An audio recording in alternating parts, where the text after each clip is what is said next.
ಎಲ್ಲರಿಗೂ ನಮಸ್ಕಾರ. ನನ್ನ ಹೆಸರು ಪ್ರಜ್ವಲ್ ಮಹೇಕರ್. ವಿಶ್ವೇಶ್ವರ ನಗರ ಶಾಲೆಯಲ್ಲಿ ಓದುತ್ತಿದ್ದೇನೆ. ಈ ಮೂಲಕ ನಾನು ದೇಶ ಕಂಡ ಅದ್ಭುತ ಸೇನಾನಿ ವಿಕ್ರಮ್ ಭಾತ್ರಾರವರ ಮನುಸ್ತಾರ ಸ್ಮರಿಸೋಣ ಬನ್ನಿ. ವ್ಯಾಪಾರಿ ಹಡಗಲ್ಲೊಂದು ಕೆಲಸ ದೊರೆತಿತ್ತು. ಯೂನಿಫಾರ್ಮ್ ಕೂಡ ಸಿದ್ಧಗೊಂಡಿತ್ತು. ಟಿಕೆಟ್ ಬುಕ್ ಆಗಿತ್ತು. ಇನ್ನೇನು ಹಾಂಗ್ಕಾಂಗ್ಗೆ ಹಾರಬೇಕಿತ್ತು ಎನ್ನುವಷ್ಟರಲ್ಲಿ ವಿಕ್ರಮ್ ಮನಸ್ಸನ್ನೇ ಬದಲಾಯಿಸಿ ಬಿಟ್ಟಿದ್ದ. ಡಾಲರ್ನಲ್ಲಿ ಸಂಬಳ ನೀಡುವ ಸಂಸ್ಥೆ ಯೂನಿಫಾರ್ಮ್ ಬದಲು ದೇಶದ ಗಡಿ ಕಾಯುವ ಸಮವಸ್ತ್ರ ಧರಿಸುವ ನಿರ್ಧಾರ ಕೈಗೊಂಡಿದ್ದ ವಿಕ್ರಮ್ ಭಾರತ ಕಡೆ ಬಾರಿ ರಣರಂಗಕ್ಕೆ ಏರಿದ್ದು 1971ರಲ್ಲಿ. ಅದು ಬಾಂಗ್ಲಾ ಯುದ್ಧ. ಅದಾಗಿ 3 ವರ್ಷಗಳ ನಂತರ ಅಂದ್ರೆ 1974ರಲ್ಲಿ ಅವಳಿಗಳಾದ ವಿಕ್ರಮ್ ಹಾಗೂ ವಿಶಾಲ್ ಜನಿಸಿದರು. ಅಪ್ಪ GL ಭಾತ್ರಾ ಶಿಕ್ಷಕ ಹಾಗೂ ಅಮ್ಮ ಜಯಕಮಾಲ್ ಕೂಡ ಶಿಕ್ಷಕಿ.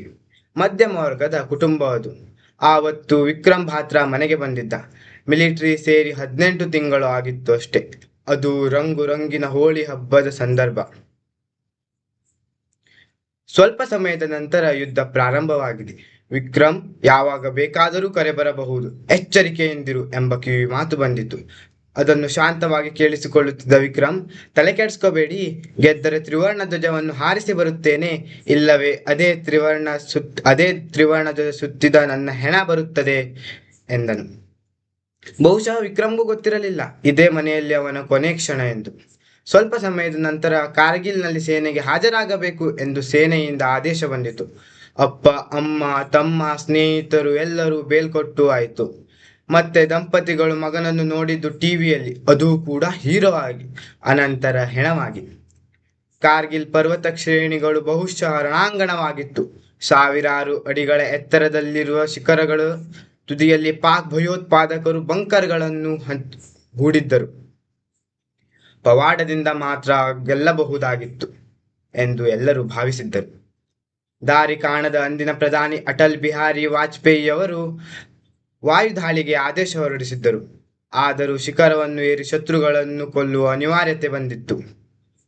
17,000 ಅಡಿ ಎತ್ತರದಲ್ಲಿರುವ 5140 ಶಿಖರ ತುದಿಗೆ ಮೊದಲು ಬೆಳಕು ಬೀಳುತ್ತದೆ. ಏಕೆಂದರೆ ಕ್ರಾಸ್ ವಿಭಾಗದಲ್ಲಿರುವ 5140 ಕಾಶ್ಮೀರ ಕಣಿವೆಯಲ್ಲಿದ್ದ ಅತಿ ಎತ್ತರದ ಶಿಖರವಾಗಿತ್ತು. ಬೆಳಗಾದರೆ ಶಿಖರವನ್ನೇರುವ ಸಾಧ್ಯತೆ ಇಲ್ಲ, ಶತ್ರುಗಳ ಗುಂಡಿಗೆ ಎದೆಯೊಡ್ಡಿ ನಿಲ್ಲುವ ಪರಿಸ್ಥಿತಿ ಬರುತ್ತದೆ ಎಂದು ಗೊತ್ತಿದ್ದರೂ ಭಾರತೀಯ ಸೈನಿಕರು ಒಂದು ಚೂರು ಅಂಜದೆ ಬೆಟ್ಟವನ್ನು ಏರುವುದಕ್ಕೆ ಶುರು ಮಾಡಿದ್ದರು.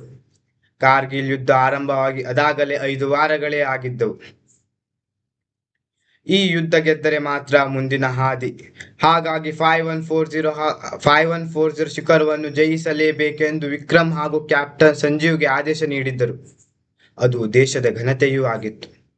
ಬೆಳಗಾಗುವಷ್ಟರಲ್ಲಿ ಶತ್ರುಗಳ ಬಂಕರ್ ನಾಶವಾಗಿ ಹೆಣಗಳ ರಾಶಿಯೇ ಬಿದ್ದಿತ್ತು. ಆಗಲ್ಲೇ ಯುದ್ಧದ ಪ್ರೇರಣಾ ಶಕ್ತಿಯಾಗಿ ಭಾತ್ರಾ ಹೊರಹೊಮ್ಮಿದ್ದ. ತಕ್ಷಣ ಅಪ್ಪನಿಗೆ ವಿಕ್ರಮ್ ಭಾತ್ರಾ ಫೋನ್ ಕಾಲ್ ಮಾಡಿ, ಅಪ್ಪ, 5140 ಗೆದ್ದು ಆಯಿತು ಅಂದಾಗ ಅಪ್ಪನ ಹೆಮ್ಮೆಗೆ ಪಾರವೇ ಇರಲಿಲ್ಲ. ಶೌರ್ಯದ ಪ್ರತೀಕವಾದ ವಿಕ್ರಮ್ ಹೆಸರನ್ನು ಇಟ್ಟಿದ್ದ ಅಪ್ಪನಿಗೆ ಅದು ಎಲ್ಲಿಲ್ಲದ ಪ್ರೀತಿಯಾಗಿತ್ತು. ಆ ಹೆಸರಿಗೆ ಅರ್ಥವನ್ನು ತಂದಿದ್ದ ವಿಕ್ರಮ್ ಭಾತ್ರಾ. ಇದಾಗಿ 9 ದಿನಗಳ ನಂತರ ವಿಕ್ರಮ್ಗೆ ಮತ್ತೆ ಕರೆ ಬಂದಿತು. ಮತ್ತೊಂದು ಮಹತ್ವದ ಕಾರ್ಯಾಚರಣೆ ಜವಾಬ್ದಾರಿಯಾಗಿತ್ತು. ವಿಕ್ರಮ್ ಇನ್ನೊಂದು ಮಹತ್ವದ ಕಾರ್ಯಾಚರಣೆಗೆ ಹೊರಟಿದ್ದ. ಈ ಸಮಯದಲ್ಲಿ ಏನನ್ಸ್ತಾ ಇದೆ ನಿಮಗೆ ಎಂದು ಟಿವಿ ವರದಿಗಾರರು ಪ್ರಶ್ನೆ ಮಾಡಿದರು. ಆಗ ಭಾತ್ರಾ, ಸರ್ಕಾರ ಹಾಗೂ ಸಮಾಜ ದೇಶಕ್ಕಾಗಿ ಪ್ರಾಣ ತೆತ್ತವರ ಯೋಗಕ್ಷೇಮವನ್ನು ನೋಡುತ್ತದೆ ಎಂದು ಆಶಿಸುತ್ತೇನೆ. ಸರ್ಕಾರ ಅದನ್ನು ಮಾಡುತ್ತಿದೆ ಎಂದು ಭಾವಿಸುತ್ತೇನೆ. ಇದನ್ನು ಟಿವಿಯಲ್ಲಿ ನೋಡುತ್ತಿದ್ದ ಅಪ್ಪನ ಕಣ್ಣು ತುಂಬಿ ಬಂದಿತು. ಬಹುಶಃ ಮಗನಿಗೂ ಗೊತ್ತಿಲ್ಲ ಅವನು ಈ ಬಾರಿ ಹೋದರೆ ಮರಳು ಬರುತ್ತಾನೋ ಎಂದು ಅವರ ಅಪ್ಪನ ಗಂಟಲು ಒಣಗಿ ಹೋಗಿತ್ತು. 16,000 ಅಡಿ ಎತ್ತರದಲ್ಲಿರುವ 4875 ಶಿಖರ ಜಯಿಸುವ ಜವಾಬ್ದಾರಿ ಹೊತ್ತಿದ್ದ ವಿಕ್ರಮ್. ವೀರತನದ ವಿಕ್ರಮ್ ಭಾತ್ರಾ ಬರುವುದು ಶತ್ರುಗಳಿಗೂ ಗೊತ್ತಾಗಿತ್ತು.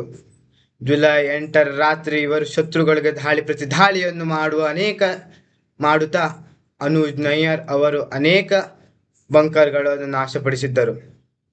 ಅಂತಿಮ ವಿಜಯ ಇನ್ನೇನು ಬಂತು ಅನ್ನುವಷ್ಟರಲ್ಲಿ ಶತ್ರುಗಳು ನಡೆಸಿದ ಸ್ಫೋಟವೊಂದರಲ್ಲಿ ಕ್ರಿಯ ಅಧಿಕಾರಿಯೊಬ್ಬರ ಕಾಲುಗಳಿಗೆ ತೀವ್ರ ಗಾಯವಾಗಿದ್ದವು. ವಿಕ್ರಮ್ಗೆ ಶತ್ರುವಿನ ಗುಂಡು ಇನ್ನೇನು ತಾಗೆ ಹತ್ತೇ ಬಿಟ್ಟಿತ್ತು. ಇನ್ನೊಂದು ಗುಂಡು ಸೊಂಟವನ್ನು ಸೀಳಿತು. ಆದರೂ ನೆಲಕ್ಕುರುಳದ ಮುನ್ನ 5 ಶತ್ರುಗಳನ್ನು ಭಾತ್ರ ಬಂದೂಕು ಕೊಂದೇ ಬಿಟ್ಟಿತ್ತು. ನೆಲಕ್ಕುರುಳುವ ಮುನ್ನ ಭಾತ್ರರವರು ಹೇಳಿದರು, ಹೋಗಿ ಸೈನಿಕರೇ ಹೋಗಿ, ಇನ್ನೇನು ಯುದ್ಧ ಗೆಲ್ಲಲು ಬಂದಿದ್ದೇವೆ, ಈಗ ನಿಲ್ಲಬೇಡಿ, ಹೋಗಿ ಸೈನಿಕರೇ ಹೋಗಿ ಎಂದು ಅವರನ್ನು ಹುರಿದುಂಬಿಸಿ ನೆಲಕ್ಕುರುಳಿದರು. ಬೆಳಗಾಗುವಷ್ಟರಲ್ಲಿ 4875 ಭಾರತದ ವಶವಾಗಿತ್ತು. ಕಾರ್ಗಿಲ್ಗೆ ಬಹುದೊಡ್ಡ ಜಯ ಅದಾಗಲೇ ಸಿಕ್ಕಿಬಿಟ್ಟಿತ್ತು. ಆದರೆ ವಿಕ್ರಮ್ ಪ್ರೇಯಸಿಯ ಮದುವೆಯಾಗುವ ಮುನ್ನವೇ ಸತ್ತು ಹೋಗಿದ್ದರು. ಗೆಳೆಯ ಅನುಜ್ ನಯ್ಯದ್ ಕೂಡ ಹುತಾತ್ಮನಾಗಿದ್ದ. ಆದರೆ ಭಾರತ ಅವರಿಗೆ ಮರಣೋತ್ತರವಾಗಿ ಶೌರ್ಯದ ಪ್ರಶಸ್ತಿಯನ್ನು ಕೊಟ್ಟು ಸನ್ಮಾನಿಸಿದೆ. ಏ ದಿಲ್ ಮಾಂಗೆ ಮೋರ್ ಇದು ಭಾತ್ರರು ಮೊದಲನೇ ಜಯಿಸಿದಾಗ ಆಡಿದ ಮಾತು. ಯಾವಾಗಲೂ ತನ್ನ ತಂಡಕ್ಕೆ ಪಾಸಿಟಿವ್ ಎನರ್ಜಿಯಿಂದ ಧೈರ್ಯ ತುಂಬುತ್ತಿದ್ದ ಭಾತ್ರ ಶತ್ರುಗಳ ಗುಂಡಿಗೆ ಎದೆ ಕೊಟ್ಟಿದ್ದಾರೆ.